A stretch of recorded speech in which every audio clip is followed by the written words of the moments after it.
ये दुर्भाग्य है। मेरा एक वीडियो वायरल हुआ, आपने देखा होगा। इतना मूर्ख लड़का है वो, शिष्टता से उसको बोलने का मायना नहीं। मैंने तो वृंदावन में उसको बहुत डांटा था। सच्चाई छुपाई गई, अफवाह उड़ाई गई, बात कुछ और थी, बताई कुछ और गई। जगत गुरु श्री परम पूज्य श्री रामभद्राचार्य जी तो हमारे लिए भगवान के समान हैं। क्या आपके गुरु ने आपको कभी नहीं डांटा?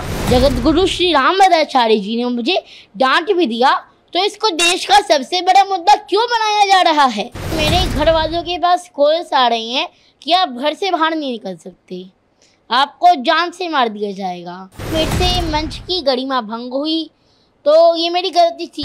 मैं तो धर्म को सीखने के प्रयास में हूँ। महाराज, आजकल बच्चे संत के रूप में लगातार प्रवचन कर रहे हैं काफी संख्या में, इसके लिए आप क्या कहें? ये दुर्भाग्य है। आपने भी मेरा एक वीडियो वायरल हुआ, आपने देखा होगा जी, उसके लिए आप क्या कहें? अरोड़ा वाला वही बात। अभिनव अरोड़ा इतना मूर्ख लड़का है वो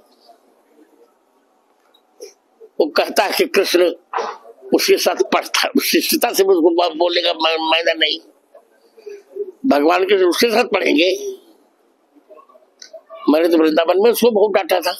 देखिए, आज की स्थिति पर एक बड़ी वक्ता है, मुझे उनकी कुछ लाइन्स याद आ रही है, कुछ पंक्तियां याद आ रही है। सच्चाई छुपाई गई, अफवाह उड़ाई गई, बात कुछ और थी, बताई कुछ और गई। वो वीडियो परसों प्रतापगढ़ का बताया जा रहा है, जो कि झूठ है। वो वीडियो आज से 1-1.5 साल पुराना 2023 वृंदावन का है। क्या आपके माता पिता ने आपको कभी नहीं डांटा? क्या आपके गुरु ने आपको कभी नहीं डांटा? अगर देश के इतने बड़े संत जगत गुरु श्री रामभद्राचार्य जी ने मुझे डांट भी दिया, तो इसको देश का सबसे बड़ा मुद्दा क्यों बनाया जा रहा है? ये तो किसी ने नहीं डाला कि जगत गुरु रामभद्राचार्य जी ने उसके बाद मुझे अपने रूम में भी बुलाया था और अपना आशीर्वाद भी दिया था। लेकिन आपने बोला कि रामभद्राचार्य जी ने मुझे डांटा। अरे, आपके गुरु ने भी तो आपको 8 साल की उम्र में कभी डांटा होगा, 9 साल की उम्र में कभी डांटा होगा।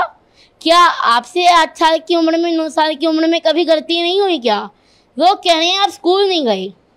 अरे, मैं स्कूल जाता हूँ, और आज ऐसी स्थिति आ गई है कि मुझे इतनी ज़्यादा ट्रोलिंग कर रही हैं कि मैं इन लोगों की वजह से स्कूल नहीं जा पा रहा हूँ। मेरी वजह से मेरी बहन भी स्कूल नहीं जा पा रही है। आपको सोशल मीडिया पर बहुत कुछ कहा जा रहा है, कई गंदी गंदी बातें भी आ रही हैं उसमें लिखी हुई। इसके अलावा कुछ हमने सुना है फ़ोन कॉल्स आ रहे हैं आपके घर पर, परिवार वालों के पास, उसमें भी कुछ कहा जा रहा है। ट्रोलर्स इस तरह से लगातार कर रहे हैं, तो इस सब पर आपका क्या कहना है? मेरे घर वालों के पास रोज़ 500 से 1000 कॉल्स आ रही है। और देखिए, जैसे दिवाली आ रही है, सब दिवाली की तैयारी कर रही हैं, दिवाली की शॉपिंग कर रही हैं, और मेरे घर वालों के पास कॉल्स आ रही हैं कि आप घर से बाहर नहीं निकल सकते, आपको जान से मार दिया जाएगा। तो ये मेरे पिताजी के पास, मेरे घर वालों के पास कॉल आ रही है। अब मेरी मैया को तो कॉल्स उठाने से भी डर लग रहा है। क्या किस तरह की बातें जो हैं वो की जा रही हैं, कुछ आपने सुना, देखा? देखिए, अभी तक मुझे मोटा तोता बोल रहे थे, तब तक हमने सोचा कि उनका व्यापार चल रहा है, वो कमा रहे हैं। लेकिन अब बात मेरी भक्ति की आ गई, मेरी भक्ति को नकली कहा जा रहा है। अब हम बर्दाश्त नहीं करेंगे। कई तरह के आरोप आप पर लगे। कहा गया कि आप मंच पर चले गए, मंच की मर्यादा भंग हो गई उसकी वजह से। साथ साथ रामभद्राचार्य जी के लिए आप क्या सोचते हैं, क्या आपका कहना है? दोनों चीज़ें मैं आपसे जानना चाहूँगा। जगत गुरु श्री रामभद्राचार्य जी के दर्शन करके मैं भक्ति में लीन हो गया था, तो मुझे लगता है कि मेरे से मंच की गरिमा भंग हुई, तो ये मेरी गलती थी। उसके बाद मैंने मंच में कभी ऐसा नहीं किया। क्या सोचते हैं आप रामभद्राचार्य जी के लिए, क्या आपके विचार हैं? देखिए, रामभद्राचार्य जी की डांट में भी एक प्रेम छिपा हुआ होता है। उन्होंने मुझे डांटा, इसको भी मैंने आशीर्वाद स्वरूप ही समझा। और मेरे ऊपर ये जो आरोप लगाए जा रहे हैं, ये बहुत ही दुर्भाग्य की बात है। और कई चैनल मुझे, कई लोग मुझे धर्म गुरु और संत कह करके भी पुकार रहे हैं। कृपया ऐसा ना करें। अभी तो मैं मेरे कान्हा जी का, मेरी राधा रानी का, मेरे राम जी का एक भक्त हूँ। मैं तो धर्म को सीखने के प्रयास में हूँ। तीर्थों के दर्शन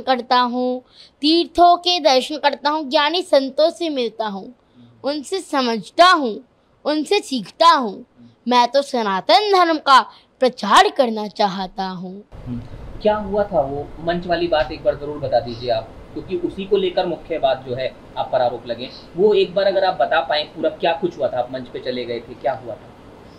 जगत गुरु श्री रामभद्राचार्य जी महाराज ने मुझे डांटा था और मेरा तो मानना है कि उनकी डांट में भी मैंने आशीर्वाद स्वरूप ही पाया। और उसके बाद उन्होंने मुझे अपने रूम में बुला करके भी आशीर्वाद दिया था। तो ऐसा क्या था जिसमें आपको डांट का सामना करना पड़ा? क्या आप कर रहे थे वो जरूर सब जानना। देखिए, उस समय मुझे मंच की गरिमा नहीं पता था कि उसमें शांत रहना है, तो मैंने उसमें राम जी का जयकारा लगा दिया था, जिससे मंच की गरिमा भंग हो गई थी।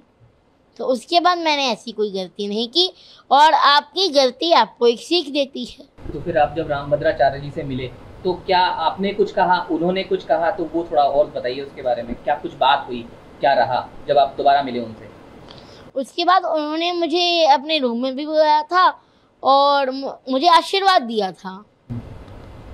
और अब जब आप वो वीडियो देख रहे हैं कि दोबारा रामभद्राचार्य जी आपको कह रहे हैं, आपके लिए एक शब्द का इस्तेमाल उन्होंने किया है, तो क्या आप उस पर कहना चाहेंगे? जो दोबारा वीडियो सामने आया रामभद्राचार्य जी का, उन्होंने मूर्ख शब्द का इस्तेमाल किया है। जी, उनकी डांट में तो प्रेम है, आशीर्वाद है।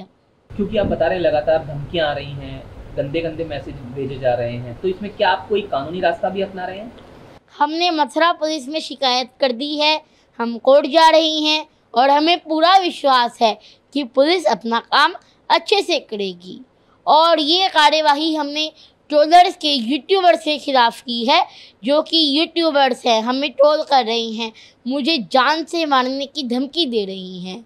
जगत गुरु श्री परम पूज्य श्री रामभद्राचार्य जी तो हमारे लिए भगवान के समान हैं, वो तो संत शिरोमणि हैं। तो आगे क्या उम्मीद कर रहे हैं अब आप? पुलिस अपना काम अच्छे से करेगी, हम कोर्ट जा रही हैं।